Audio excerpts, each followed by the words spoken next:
आज का हमारे चर्चा का विषय रहेगा वो उम्मीद जो हमें नए नियम में मिलती है।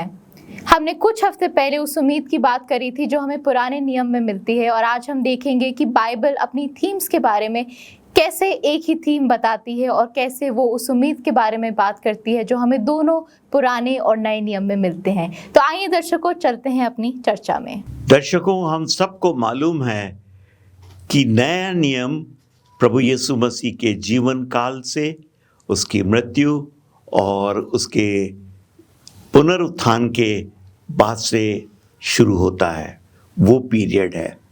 तो हम देखेंगे आज के इस सबक में, इस लेसन में, कि नए नियम में क्या आशा है मसीहों के पास। पुराने नियम को हमने देखा, अब नए नियम में हम देखते हैं कि क्या आशा है मसीह के लोगों के पास। तो आइए हम एक आयत पढ़ते हैं, पहला करंथियों उसका 15वां बाप, पहला करंथियों 15वां बाप और 12वीं आयत से। इसलिए जबकि मसीह का यह प्रचार किया जाता है कि वह हाँ। मरे हुए में से जी उठा, हाँ, तो तुम में से कितने कैसे कहते हैं कि वह मरे हुए का पुनरुत्थान नहीं है? हाँ, यदि मरे हुए का पुनरुत्थान है ही नहीं, हाँ। मसीह भी जीवित नहीं उठा। देखिए, इस चीज़ को हमने अपने पिछले लेसन में भी डिस्कस किया और इसमें फिर से हम इससे शुरू कर रहे हैं। अगर मसीह का पुनरुत्थान नहीं हुआ, ये पौलुस की रीजनिंग है, तो फिर किसी का भी पुनरुत्थान नहीं हो सकता,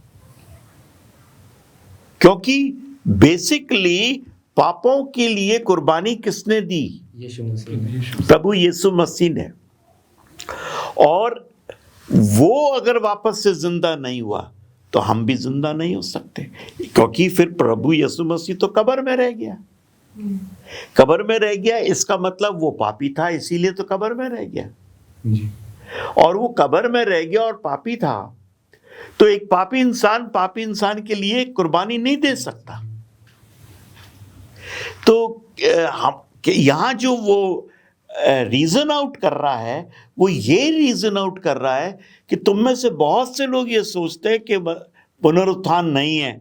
नहीं, वो कह रहा पुनरुत्थान है, क्योंकि मसीह का पुनरुत्थान हुआ, और मसीह का पुनरुत्थान हमारे लिए एक गारंटी है। ठीक है कि नहीं?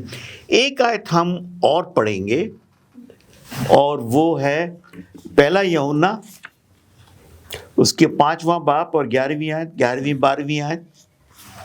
और ये वही गवाही है कि परमेश्वर ने हमें अनंत जीवन दिया है। देखिए, ये गवाही है कि परमेश्वर ने हमें अनंत जीवन दिया है, और ये जीवन उसके पुत्र में है। हाँ, जिसके पास पुत्र है उसके पास जीवन है, और जिसके पास परमेश्वर का पुत्र नहीं उसके पास जीवन भी। देखिए, जिसके पास पुत्र है उसके पास जीवन है, जिसके पास परमेश्वर का पुत्र नहीं उसके पास जीवन भी नहीं।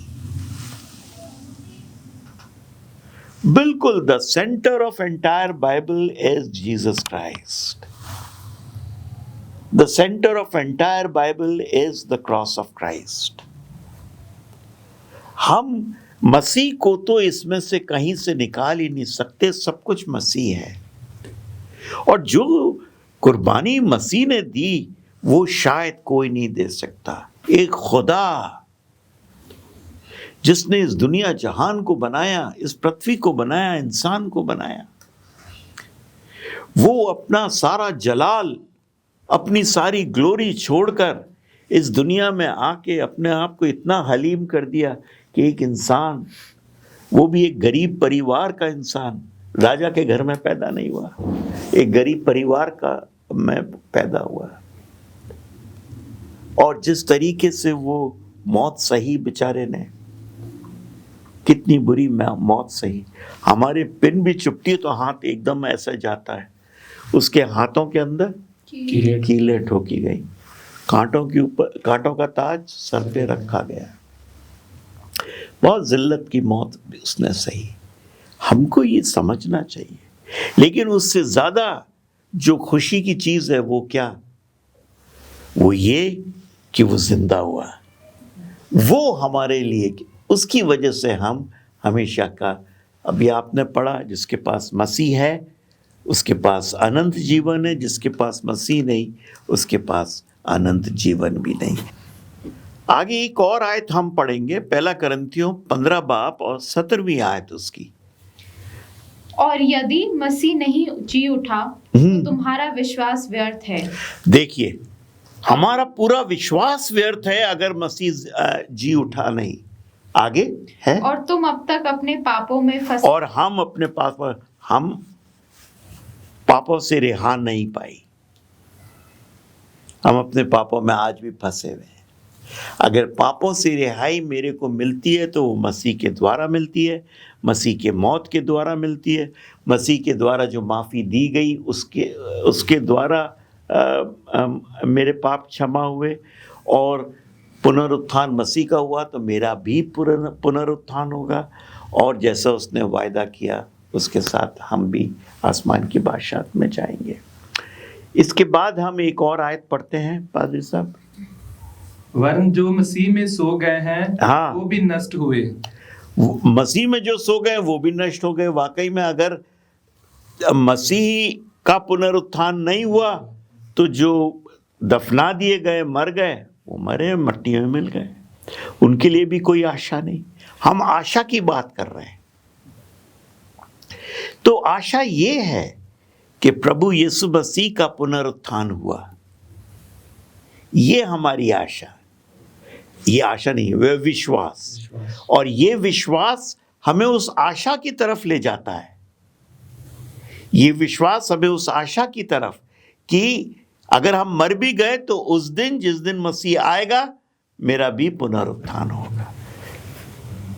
तो एक छोटा सा ब्रेक लेते हैं, ब्रेक के बाद वापस से बात करेंगे। दर्शकों, हम फिर लौटते हैं।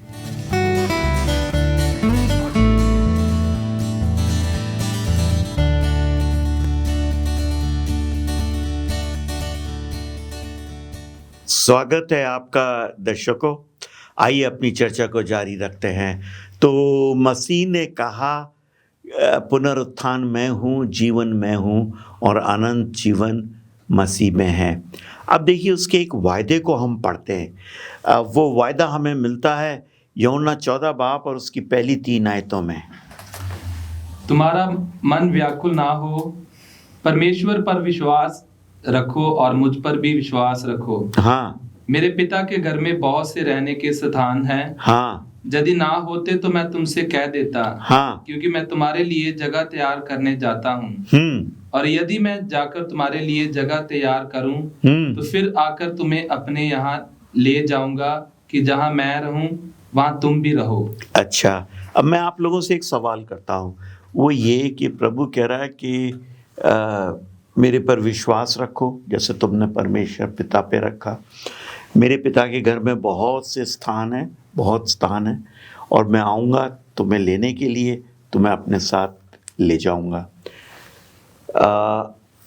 स्थान मैं तुम्हारे लिए जाके जगह तैयार करता हूँ। और वो कह रहा है मेरे पिता के घर में स्थान भी है और मैं जगह भी तैयार करता हूँ।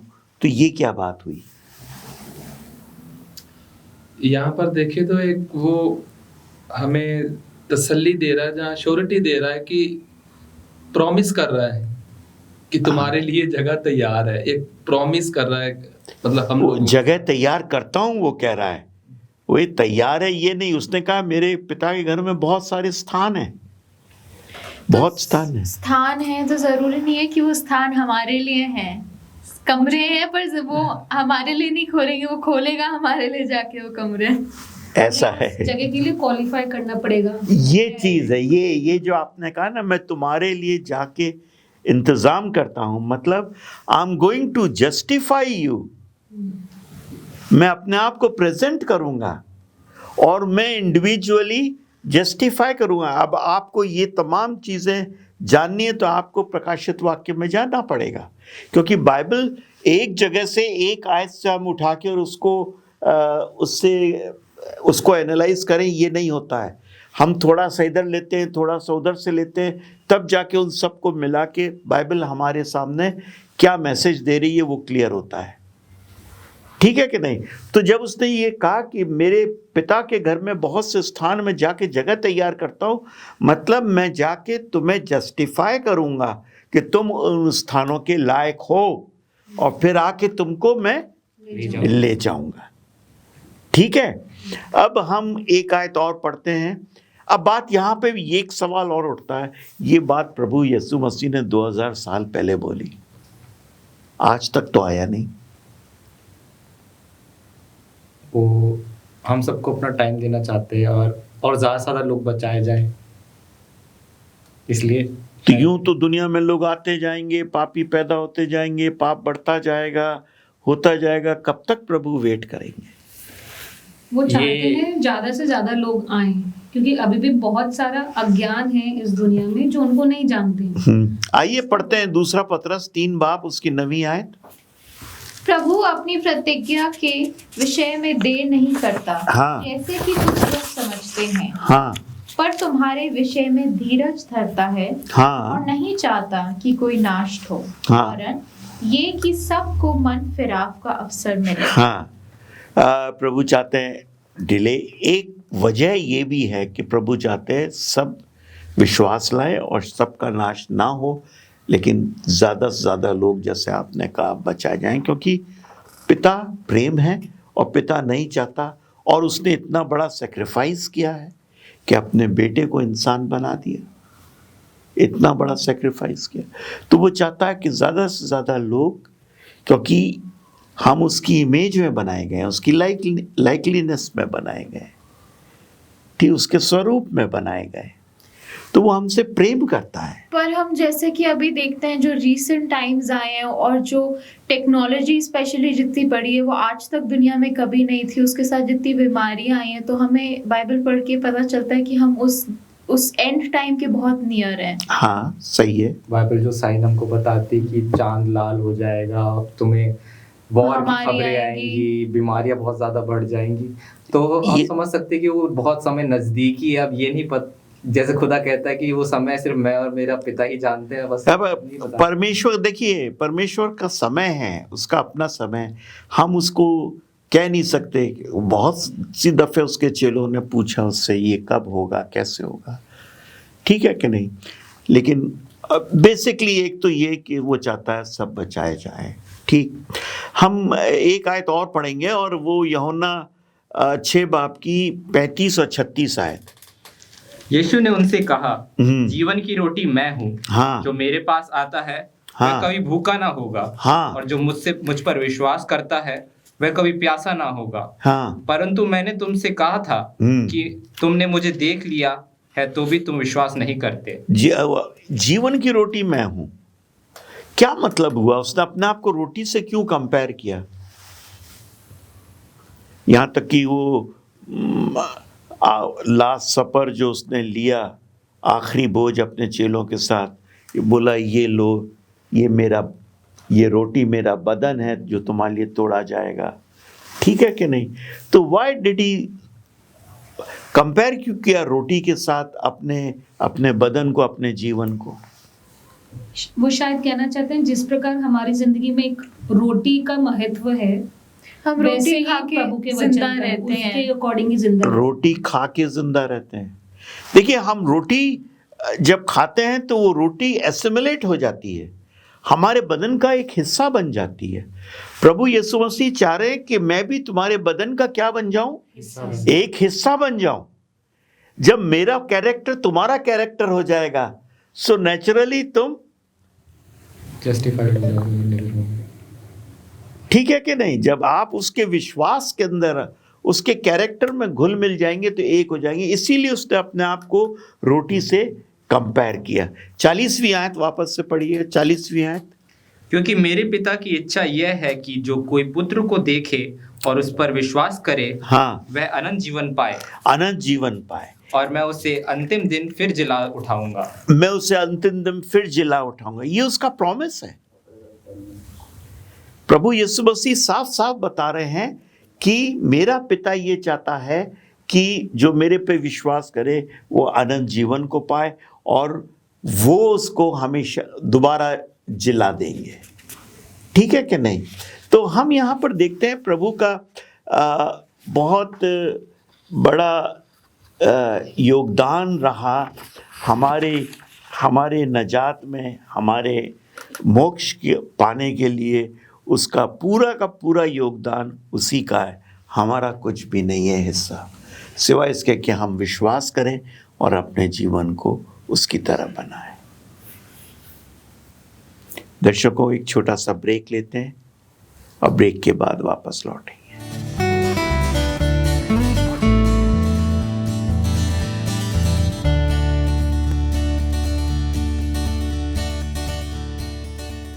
स्वागत है दर्शकों, आइए अपनी चर्चा को जारी रखते हैं।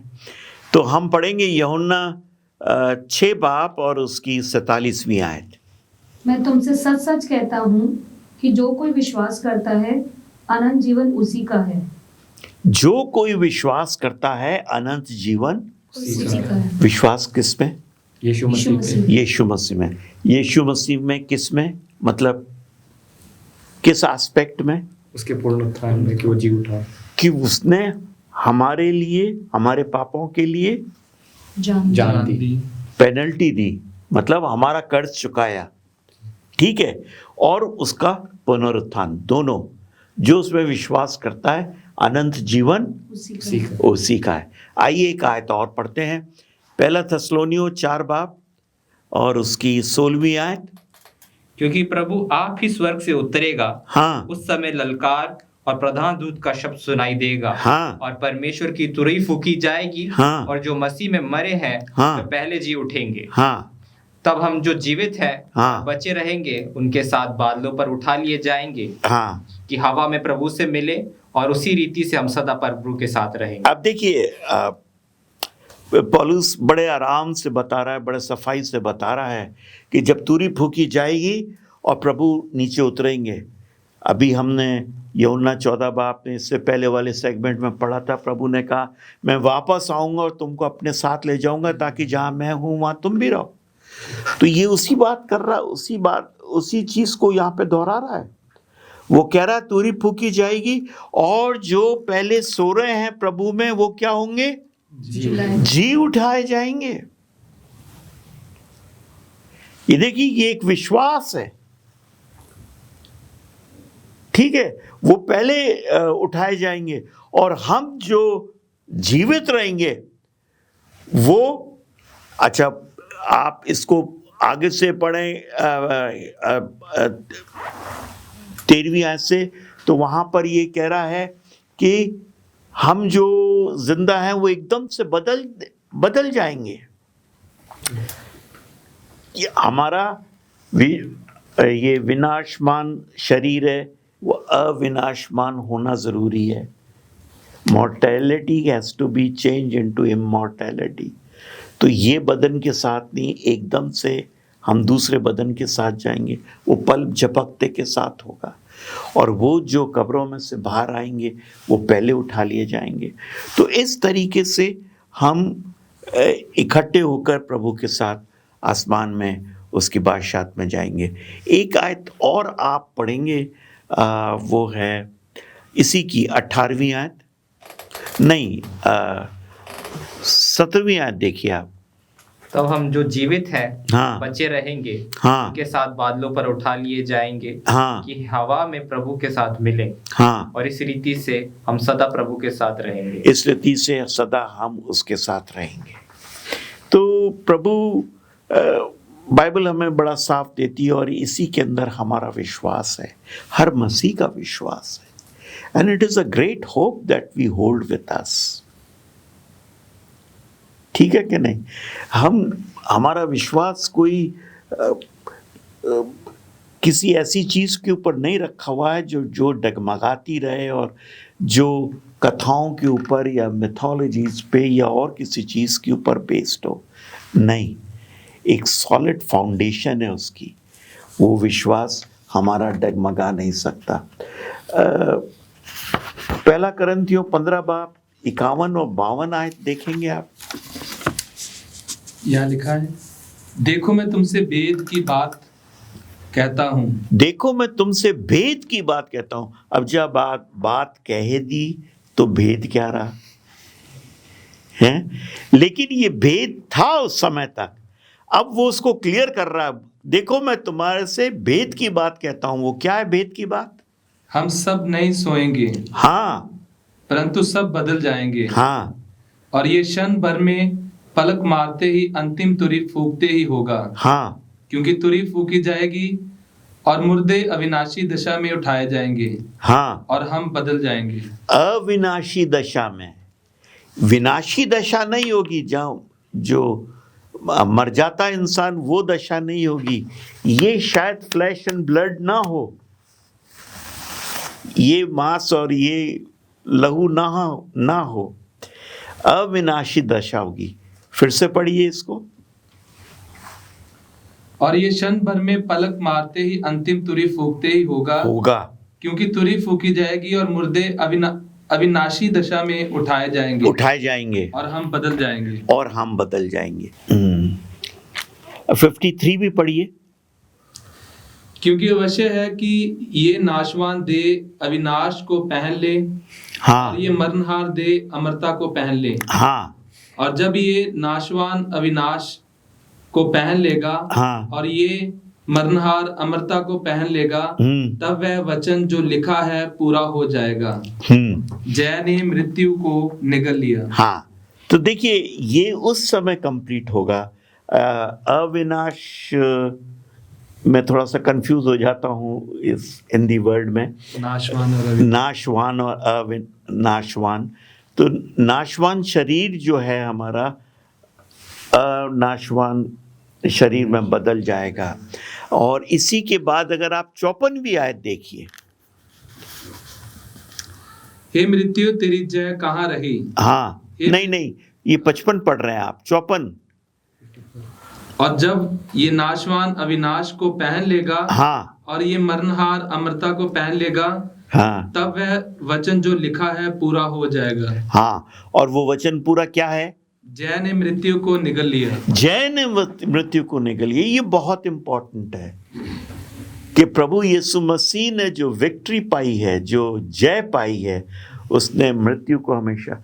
देखिए प्रभु का, खुदावंद का सबसे बड़ा दुश्मन कौन है? शैतान? मौत।